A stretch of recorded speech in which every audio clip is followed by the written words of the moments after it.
पूर्व मुख्यमंत्री अखिलेश यादव लगातार योगी सरकार पर हमलावर हैं। अखिलेश यादव ने इस बार योगी सरकार पर कौन से गंभीर आरोप लगाए हैं? किसानों की समस्या को लेकर योगी सरकार को क्यों अखिलेश ने निशाने पर लिया है? और भ्रष्टाचार और कानून व्यवस्था को लेकर योगी सरकार पर अखिलेश ने कौन सा निशाना साधा है? ये तमाम ऐसे सवाल हैं जिनका जवाब अपनी आज की इस रिपोर्ट में हम आपको दिखाएंगे भी और बताएंगे भी। दरअसल उत्तर प्रदेश के पूर्व मुख्यमंत्री और समाजवादी पार्टी के राष्ट्रीय अध्यक्ष अखिलेश यादव ने एक बार फिर बीजेपी सरकार पर जोरदार हमला बोला है। अखिलेश ने कहा कि बीजेपी सरकार में भ्रष्टाचार, महंगाई और बेरोजगारी चरम पर है। भ्रष्टाचार के कारण अन्याय और अत्याचार हो रहे हैं, वसूली लगातार की जा रही है और ज़मीनों की लूट हो रही है। इस सरकार में किसी को न्याय नहीं मिल रहा है। सपा मुखिया ने आगे कहा कि हर वर्ग के साथ अन्याय हो रहा है।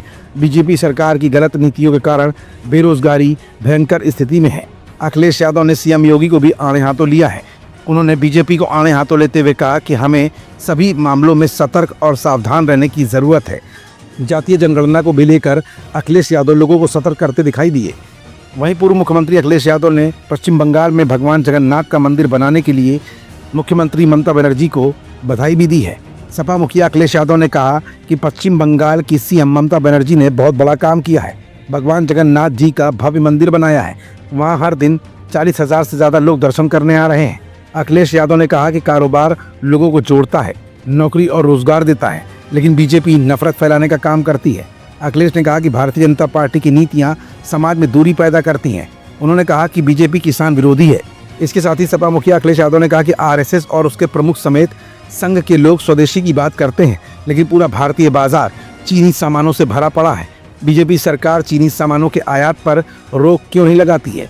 अखिलेश यादव ने कहा कि केंद्र की बीजेपी सरकार के 11 साल और यूपी के लगभग 9 साल के इन दोनों की 20 साल की सरकार में कोई उल्लेखनीय कार्य नहीं हुआ है।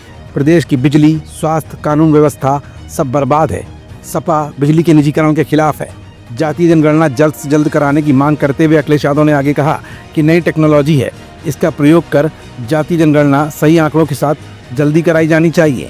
अखिलेश ने बातों बातों में ही सही कहीं ना कहीं ममता बनर्जी की तारीफ करके 2027 के विधानसभा चुनाव में बदले हुए समीकरण की नई तस्वीर सामने रख दी है। अब ऐसे में देखना यह है कि भाजपा पर लगाए गए गंभीर आरोपों का जवाब अब भाजपा कब और किस अंदाज में देती है। खबरों से जुड़े रहने के लिए सब्सक्राइब करें हमारा चैनल इंडिया जंक्शन।